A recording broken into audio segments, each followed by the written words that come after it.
Hello tears எல்லாரும் ஹாப்பியாக இருக்கீங்களா? இன்றைக்கி நம்ம பார்க்க போகிறது 28 டேஸ் மேஜிக் ப்ராக்டிஸோட day 22 before your very eyes. Rhonda Byrne இந்த சீக்ரெட் பற்றி தெரிஞ்சப்போ அவங்க லைஃப்பில் ஆசைப்பட்ட எல்லா விஷயங்களையுமே ஒரு லிஸ்ட்டாக எழுதுனாங்களாம். அந்த மாதிரி எழுதுகிற டைமில் அவங்களோட ஆசைகள் நடக்கிறதுக்கான எந்த சுச்சுவேஷனுமே இல்லையா. இருந்தாலுமே அவங்க இந்த பிரபஞ்சம் மேலே நம்பிக்கை வச்சு அவங்க ஆசைப்பட்ட எல்லா விஷயங்களையுமே எழுதுனாங்களாம். அவங்களுக்கு ரொம்ப பிடிச்ச ஆசைப்பட்ட 10 விஷயங்களை எழுதி அந்த பேப்பரை எங்கெல்லாம் போகிறாங்களோ அங்கெல்லாம் கொண்டு போனாங்களாம். போயிட்டு அவங்க எப்போல்லாம் டைம் கிடைக்குதோ அப்போல்லாம் அந்த விஷயங்களை ஒவ்வொன்றா ரீட் பண்ணி அது ஏற்கனவே நடந்ததாக நினச்சி விஷுவலைஸ் பண்ணி அவங்களால முடிஞ்ச அளவுக்கு அதுக்கு தேங்க்ஸ் சொல்லிகிட்டே இருந்திருக்காங்க. அந்த மாதிரி சொல்லிகிட்டே இருந்தப்போ அவங்க ஆசைப்பட்ட விஷயங்கள் ஒவ்வொன்றா நடக்க ஆரம்பிச்சிருக்கு.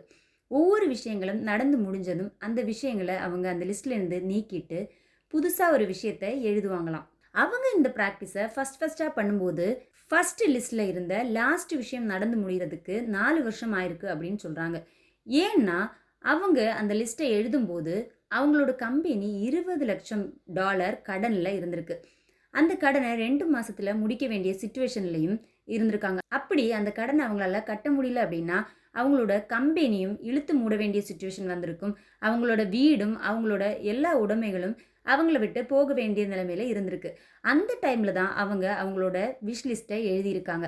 அந்த லிஸ்ட்டில் அவங்க கம்பெனியோட கடனை அடைக்கணும், அப்புறம் அவங்களோட கம்பெனியை பெரிய லெவலுக்கு கொண்டு போகணும், கடற்கரை பக்கத்தில் ஒரு அழகான பெரிய வீடு வாங்கணும், அவங்களோட ஃபேமிலியை ஹாப்பியாக பார்த்துக்கணும், ஹெல்த்தை பார்த்துக்கணும், இந்த மாதிரி நிறைய விஷயங்களை எழுதியிருக்காங்க.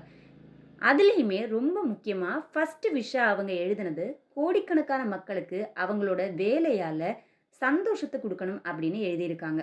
அதே மாதிரி அவங்களோட அந்த ஃபஸ்ட்டு விஷயம் நடந்திருக்கு. அவங்களோட வேலையால் கோடிக்கணக்கான மக்களுக்கு சந்தோஷத்தை கொடுத்துருக்காங்க.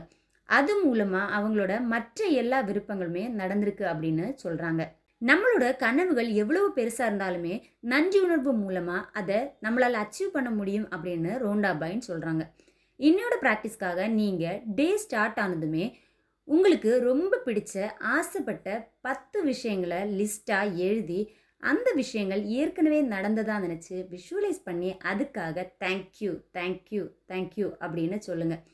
குறைஞ்சது 2 முறையாவது வேறு வேறு டைமில் அந்த விஷயங்களை எடுத்து ரீட் பண்ணி அந்த விஷயங்கள் ஏற்கனவே நடந்ததாக நினச்சி விஷுவலைஸ் பண்ணி தேங்க்யூ தேங்க்யூ தேங்க்யூ அப்படின்னு சொல்லுங்கள். இந்த ப்ராக்டிஸை நீங்கள் டெய்லியுமே பண்ணலாம். இந்த மாதிரி ப்ராக்டிஸ் பண்ணும்போது நீங்கள் ஆசைப்பட்ட எல்லா விஷயங்களையுமே அச்சீவ் பண்ண முடியும் அப்படின்னு சொல்கிறாங்க ரோண்டா பைன். இன்னையோட ப்ராக்டிஸ் கம்ப்ளீட் பண்ணிட்டீங்க அப்படின்னா டுடே ப்ராக்டிஸ் டன் அப்படின்னு கமெண்ட் பண்ணுங்கள்.